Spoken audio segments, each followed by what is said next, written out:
Vamos a abrir nuestra Biblia ahí en el libro de Nehemías, capítulo 7.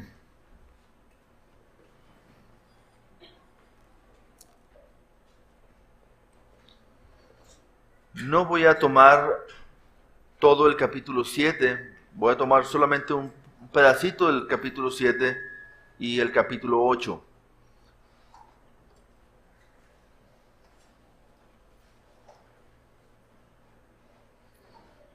¿Ya lo tenemos? Dice la palabra, Nehemías 7, del 1 al 4. Luego que el muro fue edificado y colocadas las puertas, y fueron señalados porteros y cantores y levitas, mandé a mi hermano Hanani y a Ananías, jefe de la fortaleza de Jerusalén, porque este era varón de verdad y temeroso de Dios más que muchos. Y les dije: no se abran las puertas de Jerusalén hasta que caliente el sol, y aunque haya gente allí, cerrad las puertas y atrancadlas. Y señalé guardas de los moradores de Jerusalén, cada cual en su turno y cada uno delante de su casa, porque la ciudad era espaciosa y grande, pero poco pueblo dentro de ella, y no había casas reedificadas. Padre, en esta hora, Señor, te rogamos que el mensaje de tu palabra en esta mañana llegue a cada persona, Señor, de esta congregación en esta mañana, de una manera clara, de una manera sencilla, de una manera, Padre, que solamente tu Espíritu Santo lo puede hacer, que puede llegar y tocar un corazón, que puede llegar y tocar un entendimiento, que puede llegar y crear convicción, que puede llegar y levantar decisión, Señor, para la gloria de tu nombre. Yo solamente soy un instrumento tuyo, soy un siervo que me he puesto en tus manos en este momento y desde que estudiaba, Señor, para compartir este mensaje a esta iglesia tuya. Gracias, Señor, por este tiempo. Te ruego, Padre, que seas tú el que hables a través de mí y que tu palabra, Señor, tenga fruto para lo cual tú lo has enviado. En Cristo Jesús. Amén. Pudiéramos dividir, hermanos, el libro de Nehemías en dos partes, en dos secciones. Y pudiéramos decir que la primera sección ya la concluimos. Los capítulos del 1 al 6 nos hablan de la reedificación de los muros y de los muros de Jerusalén. Y la sección del 7 hasta el 13 nos hablan de la edificación del pueblo dentro de los muros. ¿Sí? Usted puede ver una diferencia en estas dos cosas. Primeramente, los capítulos del 1 al 6 nos hablan de la reedificación de los muros de Jerusalén, los cuales nos acaba de decir el capítulo 7 que ya quedaron listos. Ya están listos los muros. Ahora, lo que va a tratar del capítulo 7, particularmente del capítulo 8 en adelante, es la edificación del pueblo de Dios dentro de los muros.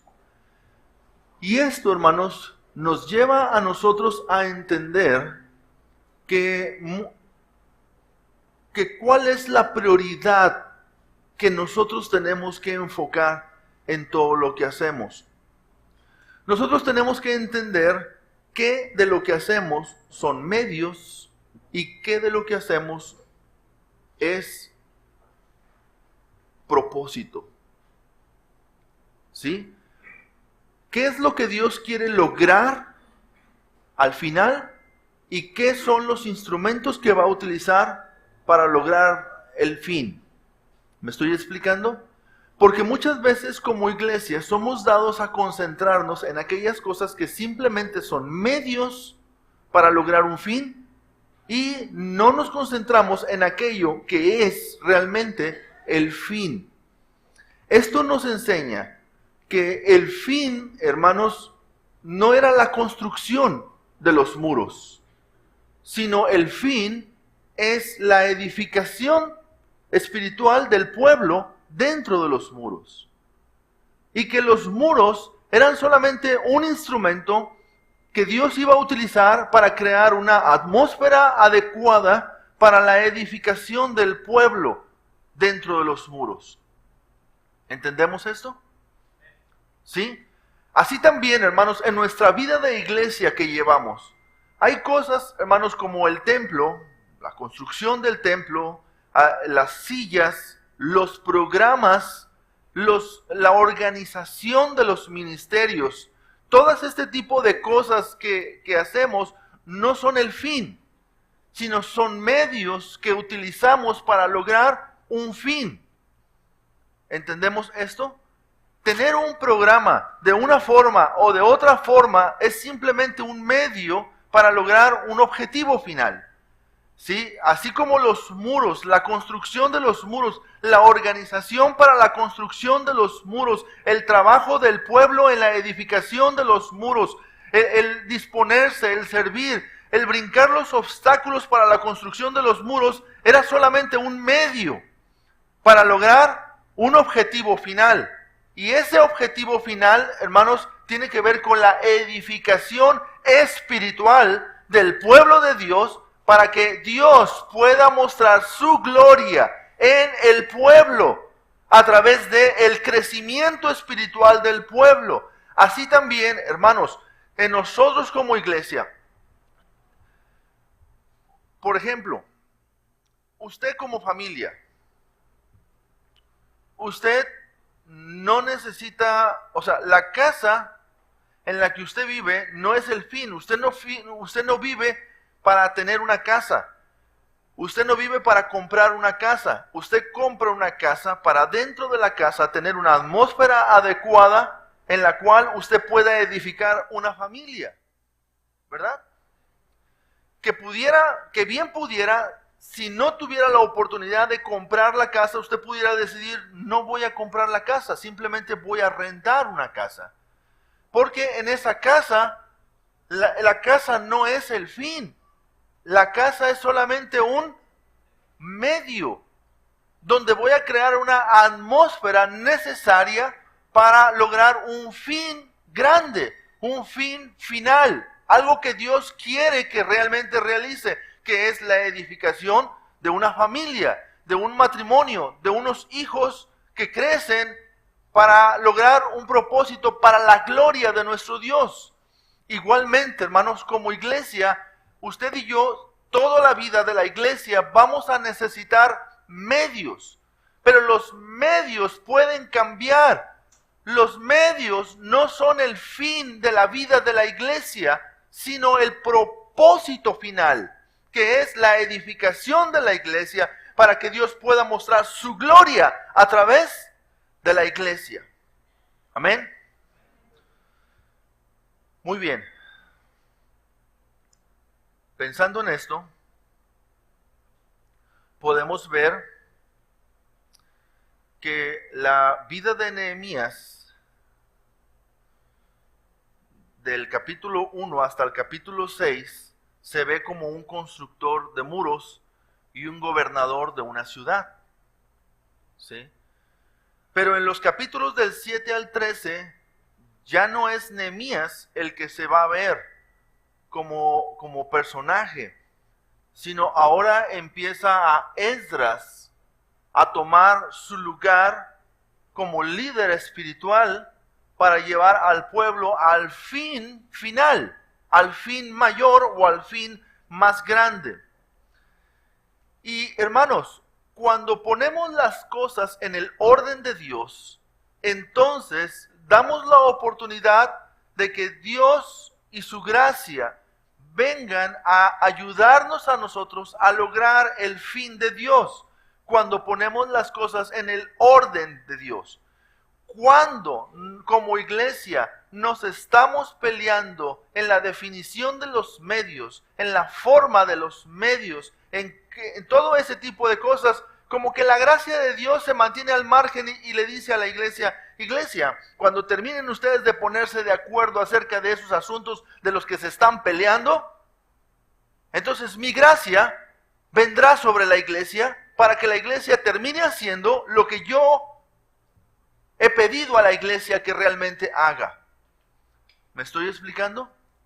Por eso es bien importante que cada uno de nosotros entendamos cuál es el propósito final de todas las cosas. Y no nos perdamos, porque si nos perdemos en los medios, hermanos, vamos entonces a frustrar la obra del Espíritu Santo en nosotros. Ahora, eso no significa que los medios no sean importantes. Los medios son importantes y los medios también son muchas veces necesarios. Y tenemos que luchar y tenemos que pelear y buscar por ellos. Pero, hermanos, no es el fin. El fin es la edificación de la iglesia. Cuando nosotros ponemos estas cosas en el orden de Dios, entendiendo el propósito de Dios, hermanos, entonces damos la oportunidad que la gracia de Dios obre y actúe en nosotros y a través de nosotros. A este mensaje le he titulado Avivamiento. ¿Sí? Avivamiento. Porque esto fue lo que ocurrió, hermanos, en el pueblo de Dios, cuando el pueblo de Dios puso las cosas en el orden de Dios. Los siguientes versículos, desde el 5 hasta el 73, está hablando de las genealogías. Y lo que está haciendo Nehemías es que Nehemías sigue organizando, sigue poniendo en organización el pueblo. Pero al término del capítulo 7, el templo está terminado, el pueblo está organizado. La pregunta es, ¿qué sigue? ¿Qué es lo que sigue? Si habláramos de nosotros, hermanos, si hablamos de una iglesia, por ejemplo, la iglesia puede tener su templo, puede tener su organización, puede tener la definición de la organización, pero la gran pregunta es, ¿qué sigue? ¿Qué es lo que sigue? Entonces, vemos, hermanos, aquí, vamos a ver en este capítulo 8, vamos a leer en el capítulo 8.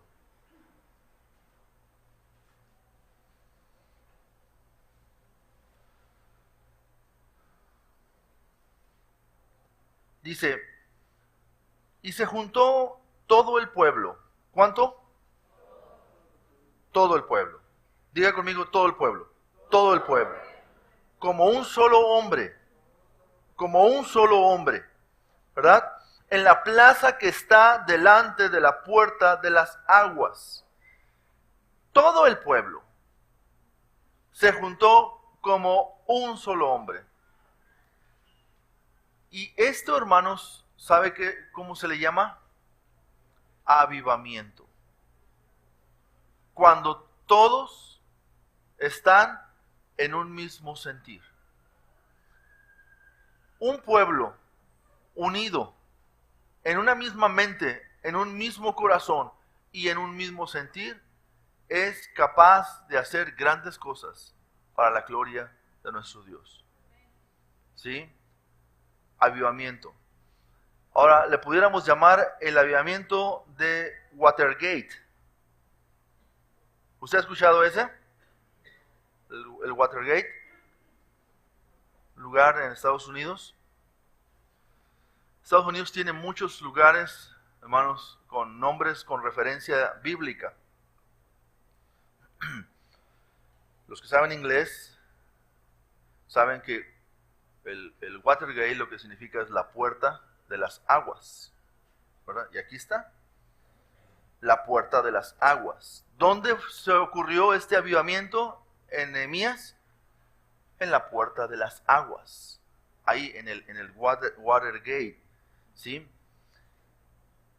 Y dijeron a Esdras, el escriba, que trajese el libro de la ley de Moisés, la cual Jehová había dado a Israel.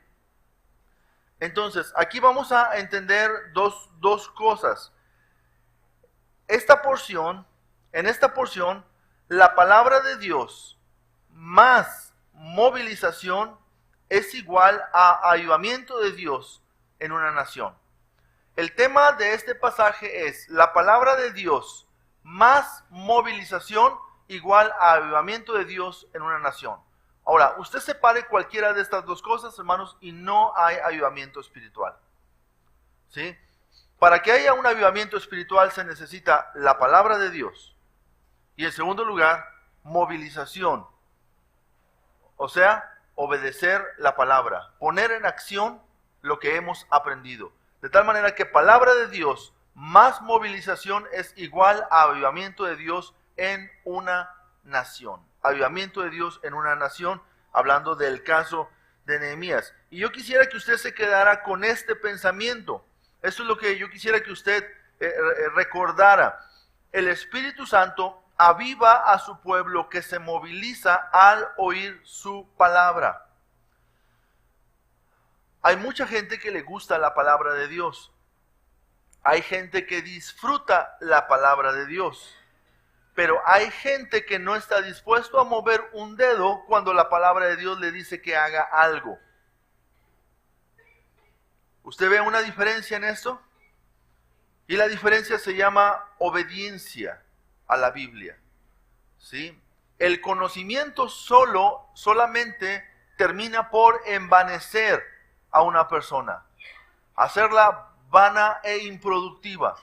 Y hermanos, muchas veces, muchos cristianos no son afectados por no conocer, sino por no hacer lo que usted ya sabe de la palabra de Dios. A veces estamos desesperados por querer conocer algo más, algo nuevo, conocer un poquito más. ¿Para qué quiere usted conocer más si lo que usted ya sabe no está dispuesto a vivirlo? ¿Para qué usted quiere tener más conocimiento si con el conocimiento que tiene usted no está dispuesto a ponerlo por obra? Lo único que va a hacer es acarrear más juicio hacia su persona, porque usted va a conocer más. Y la Biblia dice que el que sabe hacer lo bueno y no lo hace, ¿qué? Le es pecado.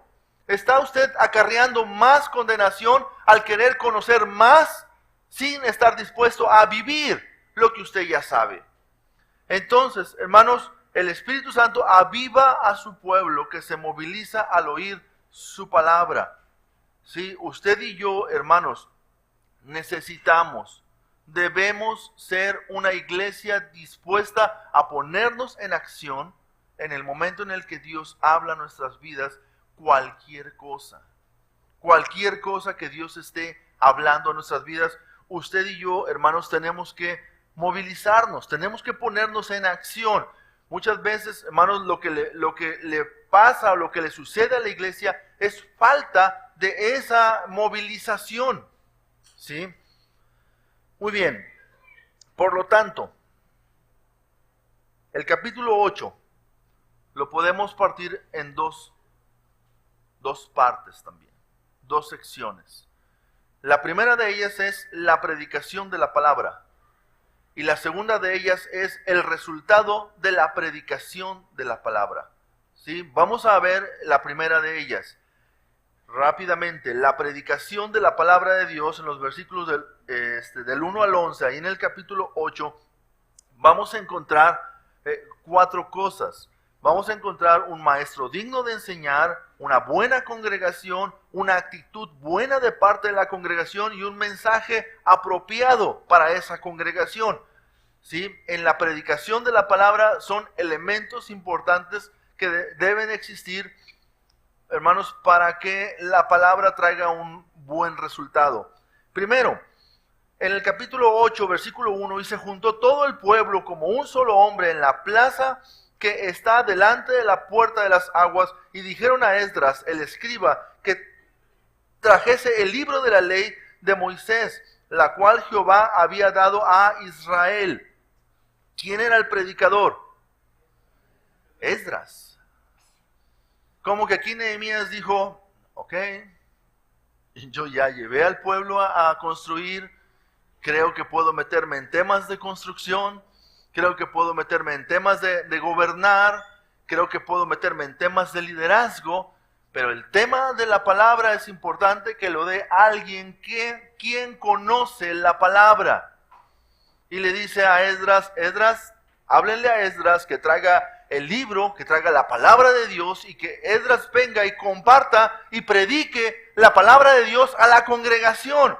Y aquí vemos, si siguiéramos destacando cualidades de Nehemías, encontraríamos también la humildad como algo importante en la vida de Nehemías. Porque Nehemías pudo haber dicho, bueno, pues si yo me aventé todo este gran proyecto, pues sería bueno que fuera yo el que entonces cerrara, concluyendo, y pásame el libro, Esdras, y déjame ver qué es lo que puedo hacer yo con ese libro y compartir ese libro. Pero no fue así. Él buscó a Esdras y le dijo, Esdras, ven tú y trae este mensaje al pueblo. Juntaron el pueblo y todo el pueblo se reunió como un solo hombre y Esdras estaba ahí. ¿Alguien puede leer, por favor, Esdras capítulo 7 en el versículo 10? Esdras 7, 10.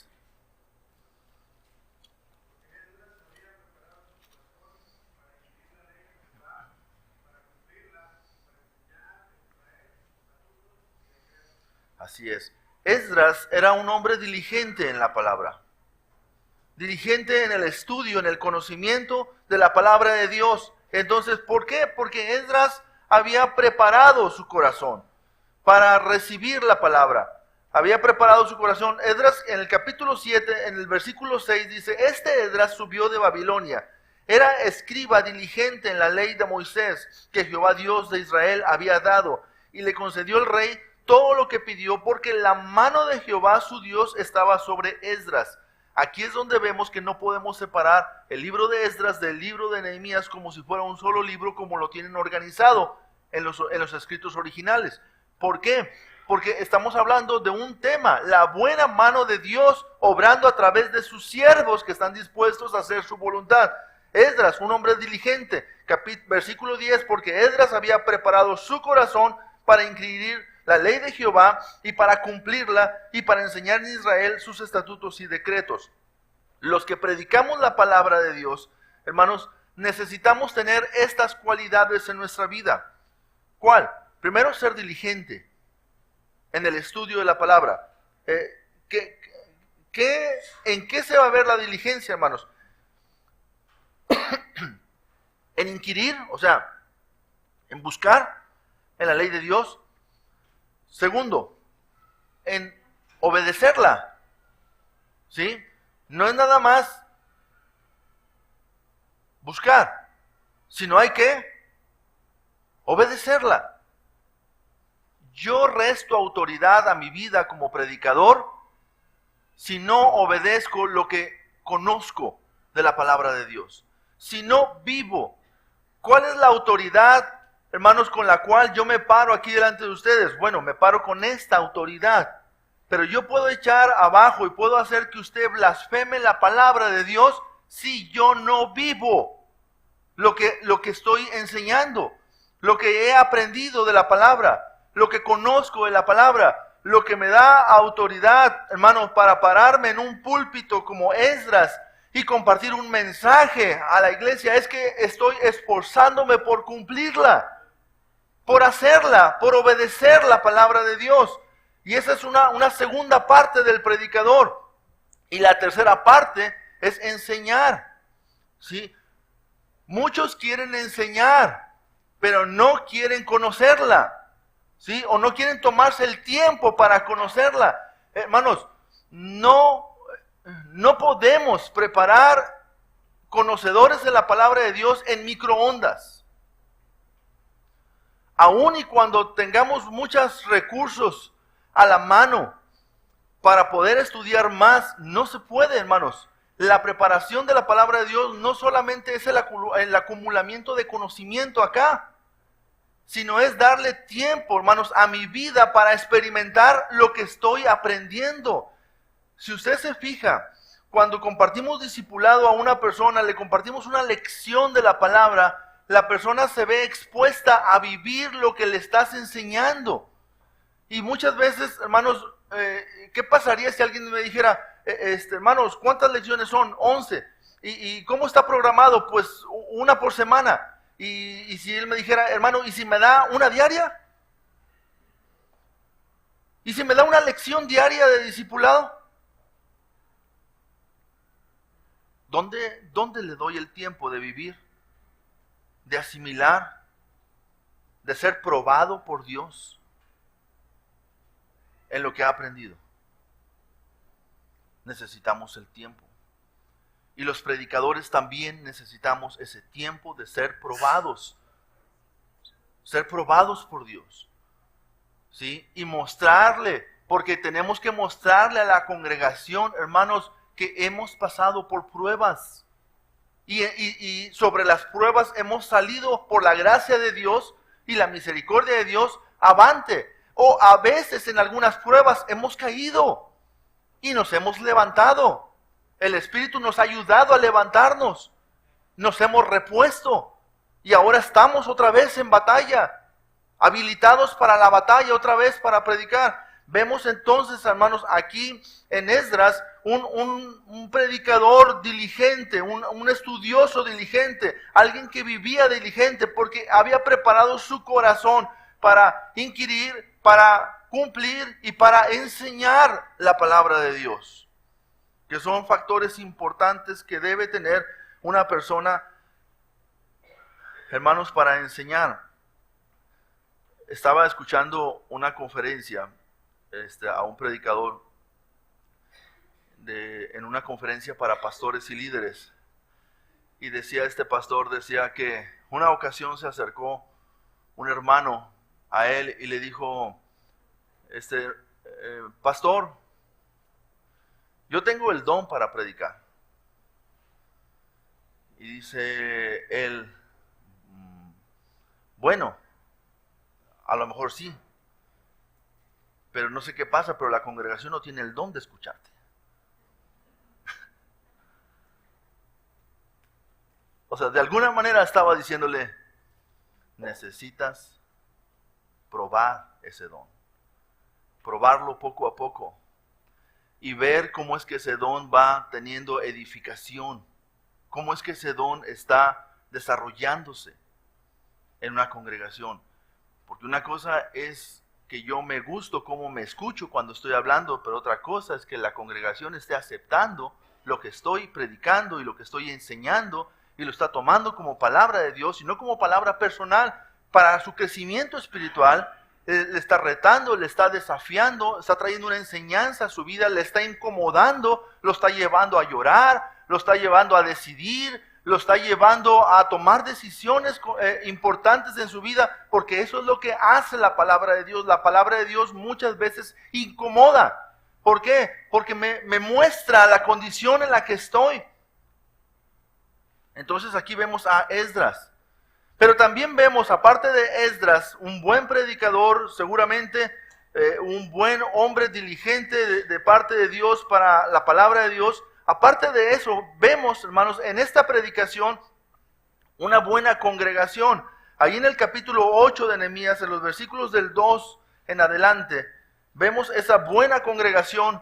Dice, y el sacerdote Esdras trajo la ley delante de la congregación,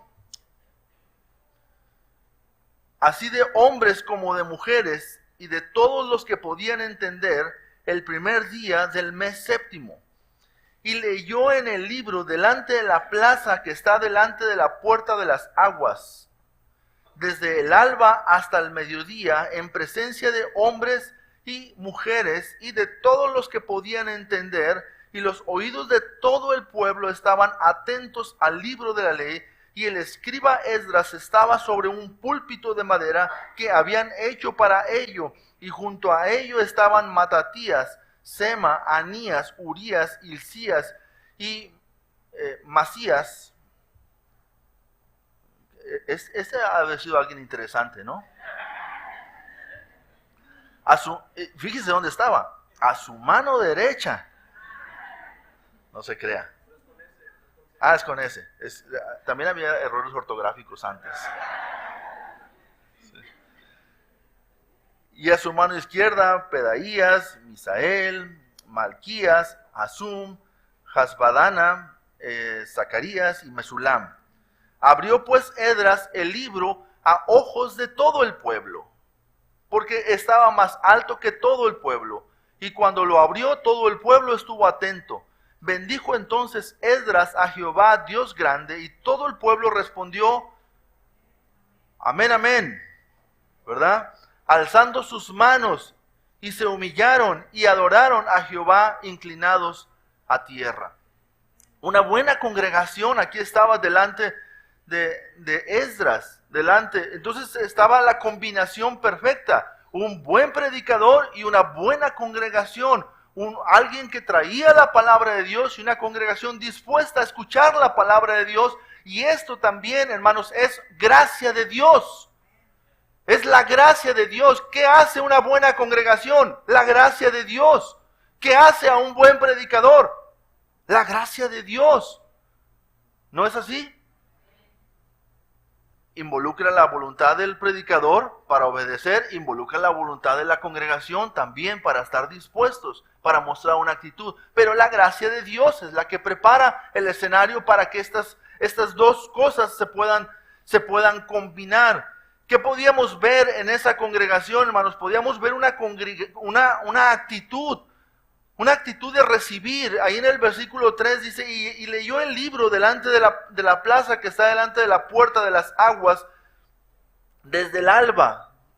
Suponga usted, para no ser exagerado, póngale desde las 6 de la mañana, que el alba muchas veces es a las 5 o a las 4:30, depende del horario, ¿verdad? Pero póngale usted a las 6 de la mañana, desde el alba. Yo me imagino que desde que había un poquito de luz, desde el alba hasta el mediodía, en presencia de hombres y mujeres y de todos los que podían entender, y los oídos de todo el pueblo estaban atentos al libro de la ley.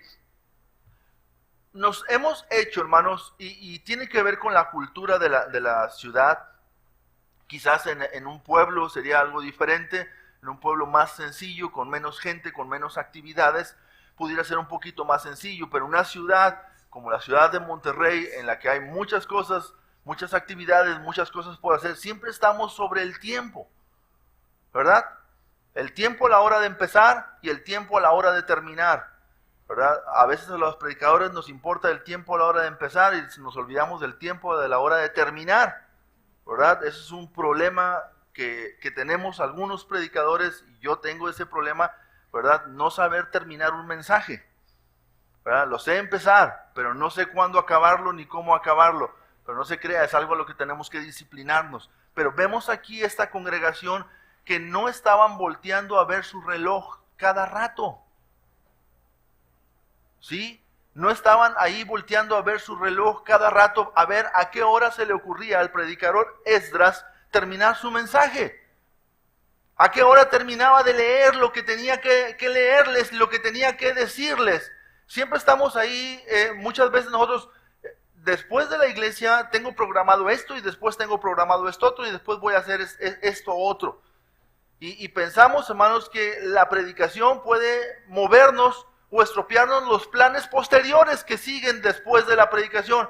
Y hermanos, la actitud de esta congregación a la cual Esdras le estaba predicando es una congregación que aguantó el mensaje desde la mañana hasta el mediodía. ¿No le parece importante? Yo creo, hermanos, sin caer en exageraciones, sin caer tampoco en algunas cosas, reglas de las que muchas veces ya no podemos parar si se le modifica y se le agrega y se le agrega y se le agrega. Yo creo que lo que tenemos que cambiar es nuestra actitud. Nada más nuestra actitud. Confiar que quienes están organizando la enseñanza de la palabra tendrán un plan de empezar y un plan de terminar, un plan para la congregación, pero ¿cuál debe ser mi actitud como escucha? ¿Cuál debe ser mi actitud como congregación? ¿Sabe qué? Pastor, usted dele. Predicador, usted dele. Yo voy a recibir. Vine a recibir. La parte más importante es que usted me dé. Ya estoy aquí, vine a alabar a Dios, vine a adorarlo, vine a orar y vine a recibir. Así es que dele al mensaje. Dele. ¿Por qué? Porque todo eso, hermanos, está hablando a mi vida. Todo eso es alimento espiritual que va edificando mi ser. Entonces, vemos aquí esta buena congregación y vemos esa actitud. Vemos también, hermanos, que no solamente eso, sino que también estaban, dice aquí, y los oídos de todo el pueblo estaban atentos al libro de la ley. Yo no sé dónde estaban los baños en esa congregación. No se crea, sí sé. Sí sé dónde estaban los baños de esa congregación. Pero no me imagino a todos yendo cada rato al baño. Honestamente, ¿verdad? Honestamente no los imagino. Si usted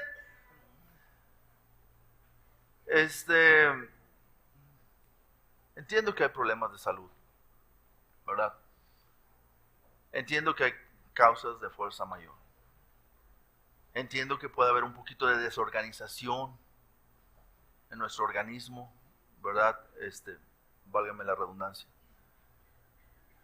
Pero déjenme decirle, hermanos, necesitamos poner atención al mensaje de la palabra de Dios. El mensaje de la palabra de Dios es Dios hablando a nuestras vidas a través de un siervo a quien Dios ha preparado a lo largo de la semana o a lo largo del tiempo, porque muchas veces un predicador no te predica lo que aprendió en unas horas. Muchas veces un predicador te predica, te comparte lo que ha aprendido a lo largo de su vida y lo organiza en unas horas para compartirlo, pero es el mensaje de parte de Dios. Y usted y yo debemos de entender esto, estar preparados y estar siempre atentos al mensaje de la palabra de Dios. Usted ponga mucha atención. ¿Pudiéramos hacer algunas modificaciones? ¿Pudiéramos hacer algunos cambios, hermanos, en pro de lo que es realmente importante? ¿Es importante escuchar a Dios? ¿Sí? Entonces no se desvele el sábado. Si usted se desvela el sábado, el domingo en la mañana usted se va a estar durmiendo en el mensaje y me va a echar a mí la culpa. Eso es lo peor, va a decir que yo no le estoy realmente entreteniendo. Pues no vine para eso. Vine para compartirle un mensaje de parte de Dios. Haga cambios en su vida. No solamente duerma el sábado temprano, duerma otros días las horas suficientes para que su cuerpo no esté acumulando cansancio y pueda escuchar la palabra. Haga ajustes. Pero también vemos, hermanos, en esta congregación, vemos un espíritu de adoración. Dice aquí en el versículo 6, bendijo entonces Esdras a Jehová Dios grande.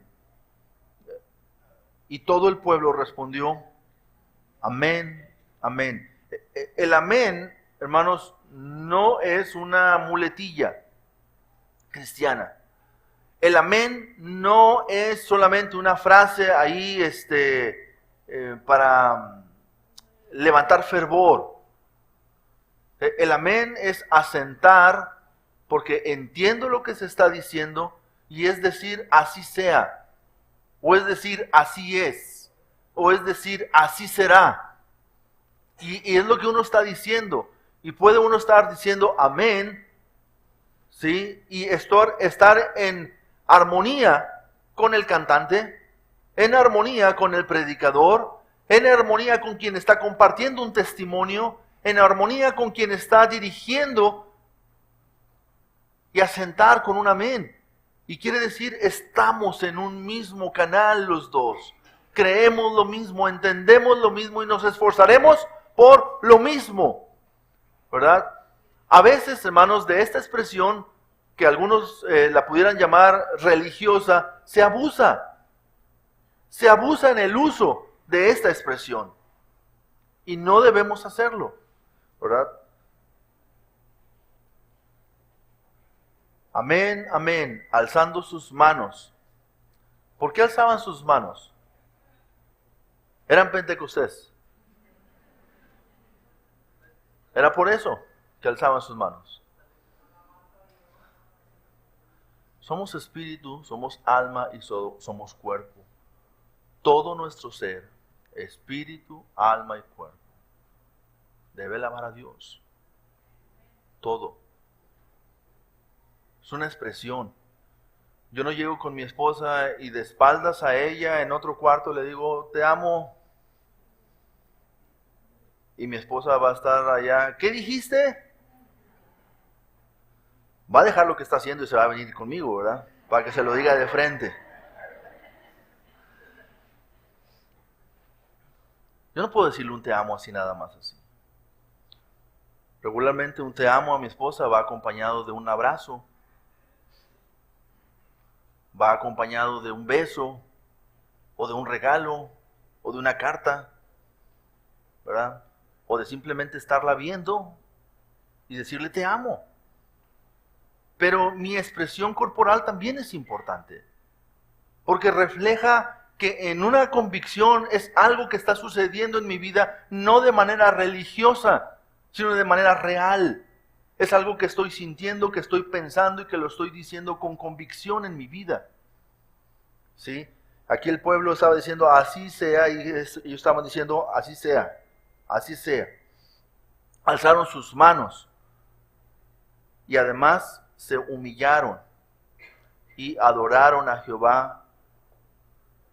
Muchas veces usted busque la palabra adorar, ¿sí? Adoraron, y usted va a encontrar seguido de la palabra, adoraron a Jehová inclinados a tierra. Muchas veces usted busque en la Biblia la palabra adorar, y no solamente tiene que ver con obedecer, no solamente tiene que ver con exaltar, no solamente tiene que ver con poner en alto o reconocer sumamente valioso a una persona, sino tiene que ver también con una postura. Y se postraron a tierra. Y esta es una buena congregación. Esta es una congregación sensible, dispuesta a atender, dispuesta a escuchar, dispuesta a estar unidos como un solo hombre detrás del mensaje. Dios habla el mensaje y ellos responden al mensaje. A veces el predicador está hablando y uno ve de repente las miradas perdidas en la congregación. Y uno dice, si hiciera una pausa en mi mensaje y me le quedara viendo a la persona, a lo mejor tardaría 1 minuto o 2 en darse cuenta que dejé de hablar. Y que lo estoy viendo. Porque está perdido. Así puede tener su vista dirigida hacia mí. Está perdido. ¿Quién sabe dónde está? Vino en calidad de bulto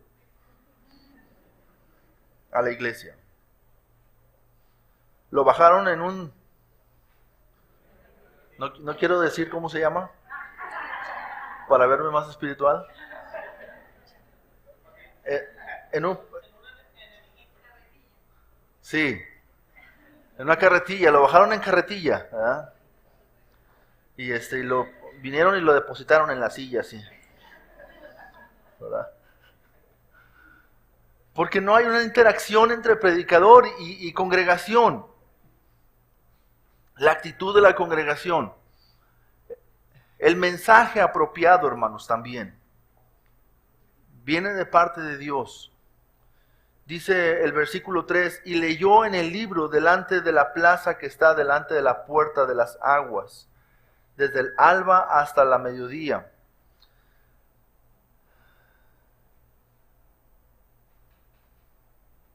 Dice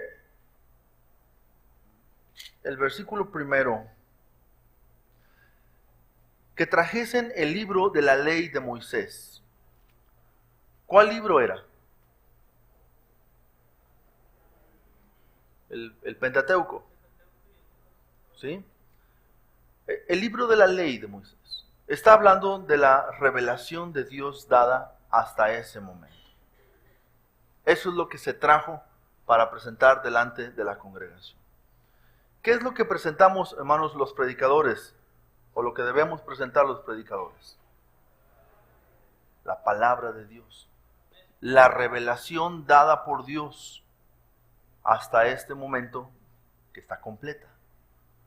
Que ya está completa.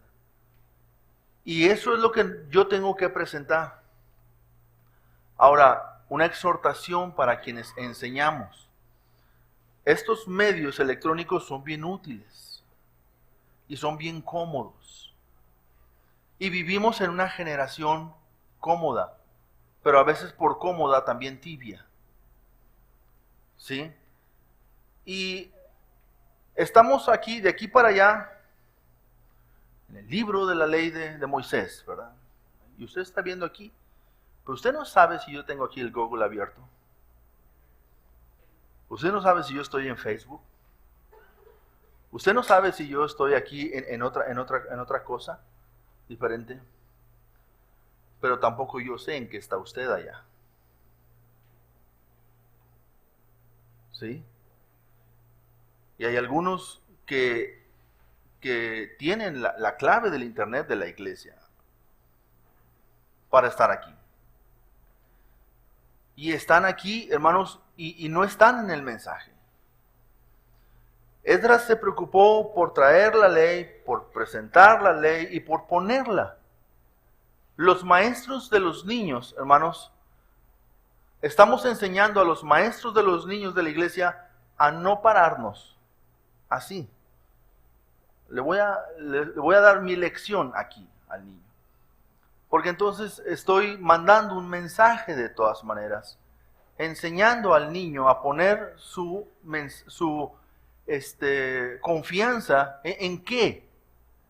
Yo supuestamente le estoy leyendo la palabra de Dios, pero él ¿qué está viendo? Un aparato multifuncional con muchas cosas. Y él va a estar también con su aparato al rato. ¿Trajeron su Biblia? Sí, todos trajimos nuestra Biblia. ¿Sí? Si fuera de esa manera, ¿verdad? Antes a los cristianos se les olvidaba la Biblia porque no traían su Biblia. Pero ¿quién sabe qué pasa ahora? A nadie se le olvida su Biblia. Esta Biblia se les olvidaba antes traerla a la iglesia, pero esta no se les olvida. ¿Por qué? Porque ahora son más espirituales los creyentes que antes, ¿verdad? Porque ahora realmente no salga sin su Biblia. ¿No es cierto que si usted sale sin eso se regresa, no importa que llegue tarde a donde vaya? ¿Verdad? A mí se me perdió mi cargador y ahora lo estoy cargando en el de mi esposa y lo pongo en el buró de mi esposa. Ya van 2 veces en esta semana que me voy sin celular. Y sí me molesta, ¿por qué? Porque traigo muchas cosas organizadas aquí para hacerlas. Pero no me molesta que no llevo mi Biblia. ¿Qué quiero decirle, hermano? Usted puede decir, hermano, ese tipo de mensajes eran de la generación de 100 años atrás, hermano. Ese tipo de mensajes, sí, pero el fervor espiritual de la iglesia de 100 años atrás también era muy diferente al fervor de la iglesia de ahora. El compromiso de la iglesia de 100 años atrás era muy diferente al compromiso de la iglesia de ahora también. El cómo se entregaba una iglesia hace 100 años atrás es muy diferente a cómo se entrega una iglesia ahora. Porque vivimos una generación cómoda, frívola, tibia. ¿Sí? Hermanos, necesitamos ser ordenados. Y aquí vemos también el mensaje extraído de la palabra de Dios. Él presentó la palabra de Dios, la comparte, pero aparte, hermanos, había una explicación de la Biblia. No crea usted que se juntaron nada más a leer.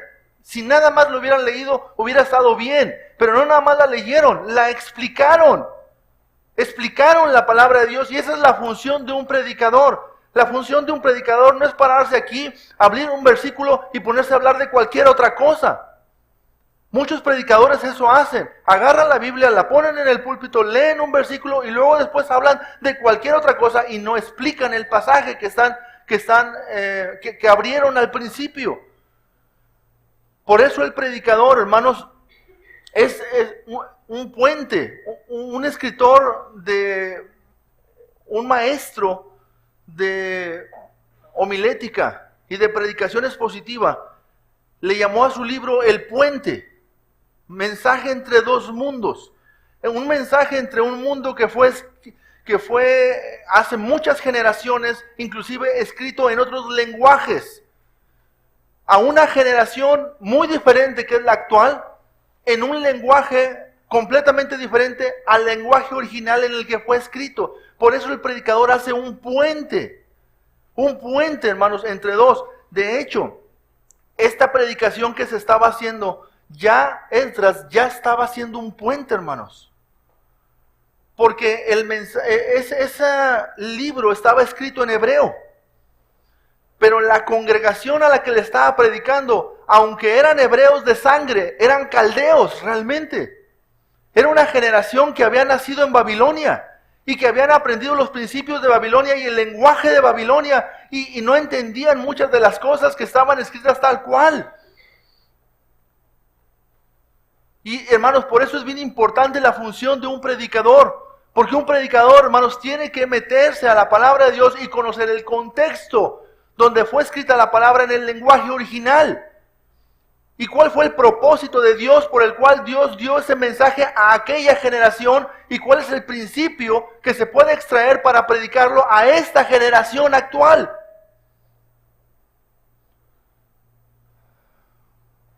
La palabra inspirada fue la palabra que fue escrita en su lenguaje original. Esa es la que fue inspirada, hermanos.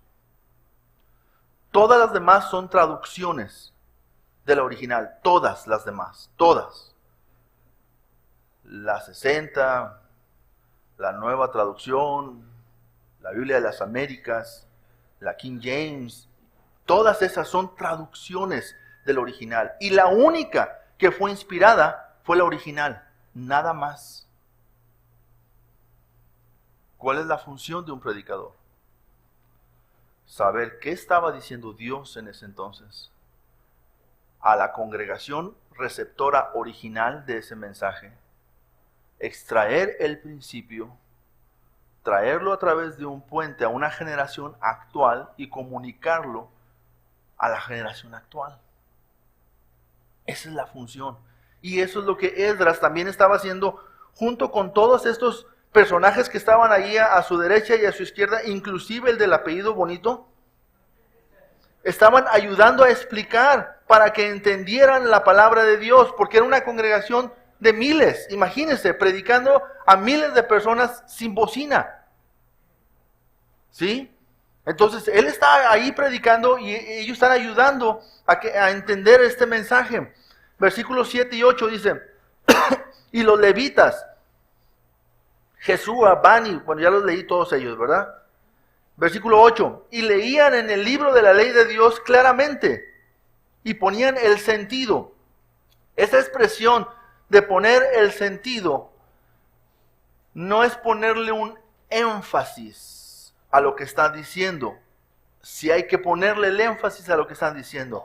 Ponerle el sentido significa eso. Estudiar por qué lo dijo Dios y comunicar por qué dijo Dios lo que dijo. Es ponerle el sentido, es traerle, comunicar la verdad de Dios al oído de la persona en el tiempo actual, porque esto había sido escrito por Moisés siglos atrás. Y esto estaba siendo presentado a otra generación, que aunque eran hebreos, no vivían como hebreos. Entonces poner el sentido, eso es lo que significa. Y ahí están ellos poniendo el sentido. ¿Para qué? Para que entiendan cuál es el mensaje. Y lo dice, de modo que entendiesen la lectura. Entendiesen la lectura. ¿Cuál es la función de los predicadores? ¿Decirles a ustedes palabras que ustedes no entienden? ¿Para dejarlos bien impresionados y apantallados de mi gran lenguaje que tengo? No. Mi función como predicador es comunicarle la palabra en un lenguaje que usted pueda entender. A mí me reprobaron como maestro de niños, porque no podía bajar el lenguaje para ellos. ¿Sí? Necesitaba bajar el lenguaje para ellos. Entonces, hermanos, pero hay algunas personas que tienen un don especial para enseñar a los niños y bajan el lenguaje y lo comparten y lo comunican al oído del niño. Y además, hermanos, la aplicación de la verdad es bien importante. Una Biblia con pura explicación, hermanos, sin aplicación, es como ir al médico y decirle al médico, ¿sabe qué? Mire, aquí está, esta es la receta, usted tiene este problema, ¿sí? Pero no le voy a decir qué se va a tomar. ¿Sí? Ya le dije cuál es su problema. Ya le dije en qué consiste. Inclusive le puedo explicar también cuáles son las fórmulas, pero no le voy a decir cómo se llama el medicamento. Ni cuándo se lo puede tomar, ni cómo se lo puede tomar. Así es, hermanos. La explicación tiene que tener un tiempo también de aplicación a la vida de las personas. Dice el versículo 9, y Nehemías el gobernador, y el sacerdote Esdras, escriba, y los levitas que hacían entender al pueblo, dijeron a todo el pueblo, día santo es a Jehová nuestro Dios. No os entristezcáis, ni lloréis, porque todo el pueblo lloraba oyendo las palabras de Jehová, las palabras de la ley. Luego les dijo, id, comer grosuras y beber vino dulce, y enviad porciones a los que no tienen nada preparado, porque el día santo es a nuestro Señor. No os entristezcáis, porque el gozo de Jehová es vuestra fuerza. Los levitas pues hacían callar a todo el pueblo, diciendo, callad, porque es día santo, y no os entristezcáis. Y todo el pueblo se fue a comer y a beber y a obsequiar porciones y a gozar de grande alegría, porque habían entendido las palabras que les habían enseñado. O sea, leyeron el libro de la ley, explicaron el libro de la ley y aplicaron el libro de la ley. Qué buen predicador era Esdras, ¿verdad? Porque eso era bien importante. Decirles, hermanos, esto es lo que ustedes tienen que hacer. Si yo les predico un mensaje y les digo de qué estaba hablando en ese entonces, pero no le digo qué es lo que usted tiene que hacer. Otra, problemas de algunos predicadores también, que nada más les digo lo que tienen que hacer y no explico el mensaje. No explico lo que Dios estaba diciendo. Entonces, ¿dónde va a poner usted su fe si la fe viene por el oír la palabra? ¿Cuál es la fe que lo va a mover a usted a hacer y a vivir lo que está enseñando la palabra? No se puede. ¿Qué necesitamos? Leer, explicar y aplicar. Aplicar la palabra. Y ellos estaban ahí, ¿verdad? Con unas emociones entrincadas, porque por un lado volver a escuchar la palabra de Dios es como cuando uno escucha esos himnos clásicos antiguos y que de repente algunas emociones están aquí en nuestro interior, pero ellos decían, no, esta palabra ha sido predicada porque es día de gozo, porque es tiempo de volver a revivir las fiestas, porque es tiempo de volver a vivir esa relación y esa comunión que debe de haber, y nos vamos a presentar delante del Rey con gozo. Entonces todos ellos entendieron y se fueron a sus casas a comer, a convivir, porque habían entendido el mensaje de la palabra de Dios, y qué importante es aplicar la palabra. Amén. Muy bien, esto es la predicación de la palabra. El resultado de la predicación.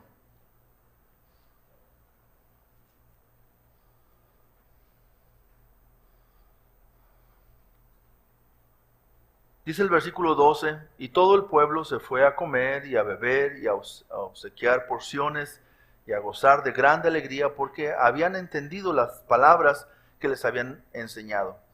Al día siguiente se reunieron los cabezas de las familias de todo el pueblo, sacerdotes y levitas, a Esdras el escriba, para entender las palabras de la ley.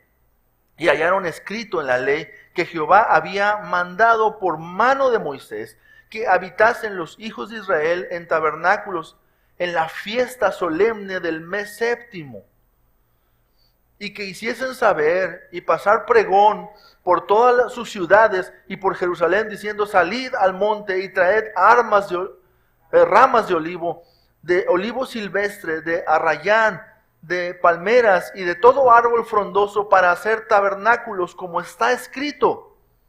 Salió pues el pueblo y trajeron ramas e hicieron tabernáculos, cada uno sobre su terrado, en sus patios, en los patios de la casa de Dios, en la plaza de la puerta de las aguas, y en la plaza de la puerta de Efraín.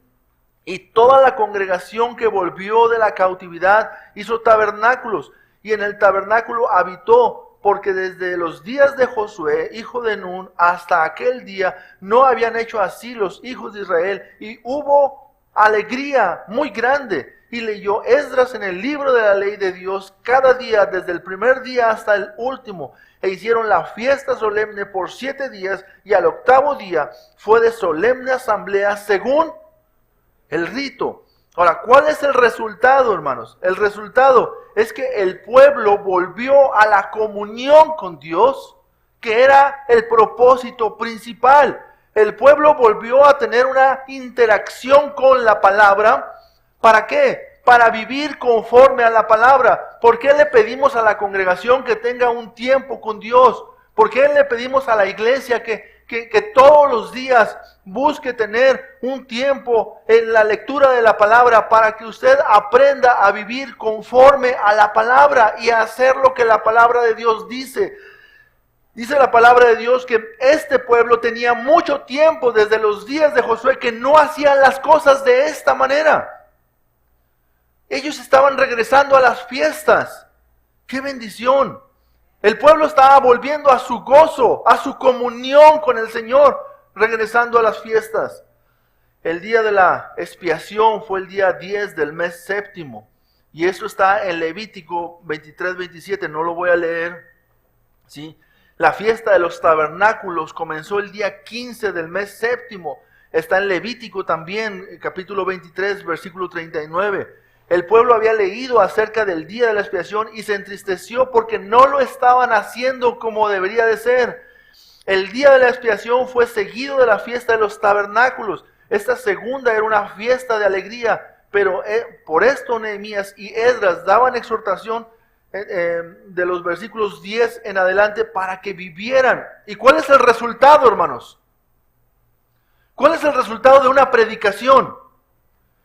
Con su explicación, con su aplicación para la iglesia. Que salgamos de aquí dispuestos a vivir lo que hemos aprendido. Esa es la motivación, esa es la razón. Salir de aquí dispuestos a vivir. Este pueblo empezó otra vez a revivir las fiestas con Dios.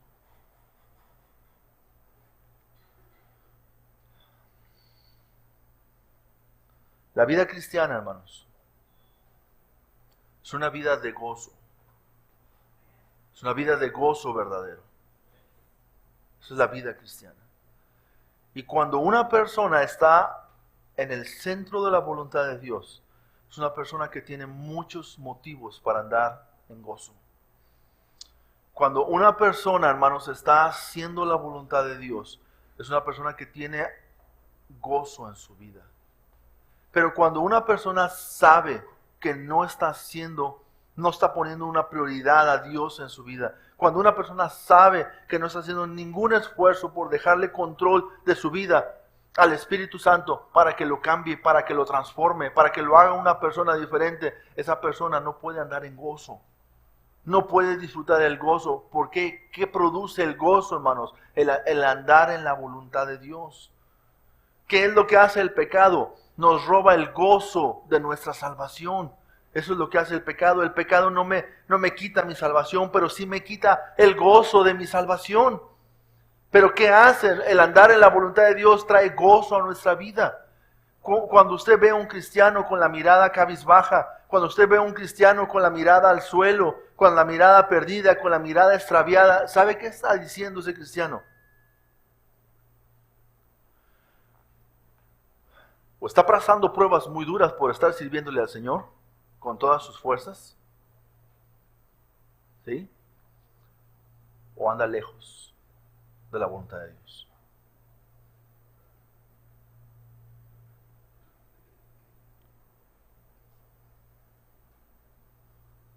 ¿Dónde está usted? Palabra de Dios, más movilización, igual avivamiento. ¿Usted no quiere un avivamiento en nuestra iglesia? ¿Sabe? Nos esforzamos por predicarle la palabra de Dios. por explicarle la palabra de Dios. Nos esforzamos por aplicarle la palabra de Dios. ¿Qué falta? Movilización. Falta acción. Falta trabajo. Falta poner en práctica lo que estamos aprendiendo. ¿Qué vamos a hacer? Dígame usted qué vamos a hacer. Los muros, en conclusión, los muros no eran la meta. ¿Se fija en este mensaje? ¿Quién habla de los muros? ¿Quién se acuerda de los muros? Los muros eran solamente un medio. ¿Sabe usted dónde estaba Nehemías en este capítulo? En medio de la congregación, escuchando el mensaje de Esdras. Ahí estaba Nehemías.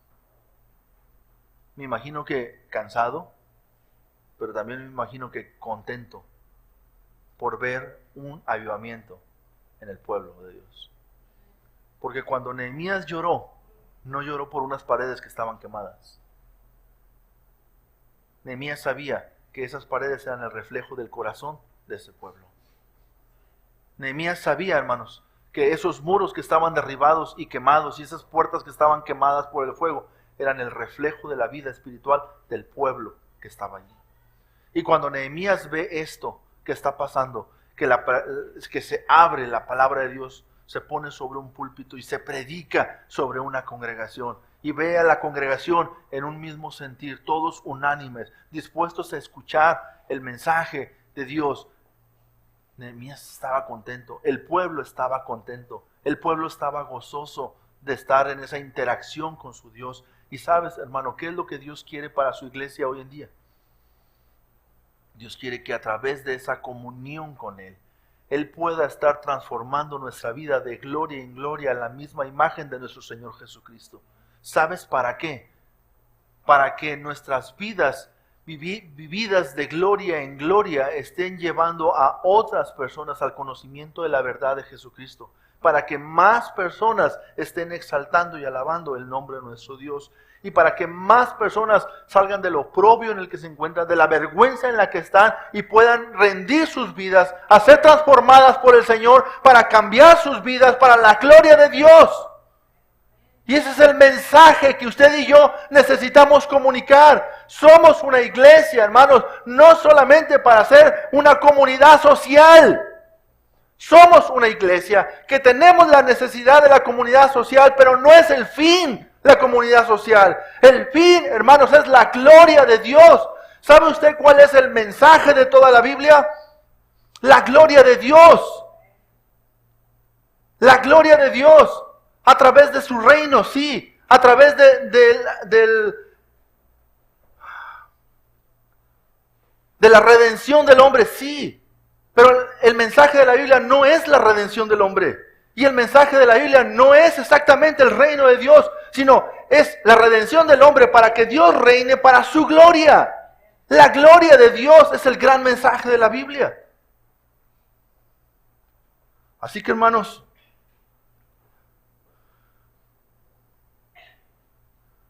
muchas cosas son medios. El fin, la gloria de Dios. ¿Qué hacemos? ¿Nos rendimos a Dios? ¿Nos entregamos a Él? ¿Dejamos que su palabra transforme nuestras vidas?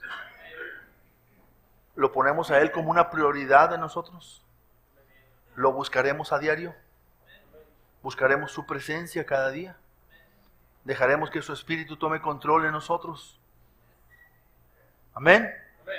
Pues esto es lo que tenemos que hacer como iglesia, hermanos. Esto es lo que tenemos que hacer como iglesia.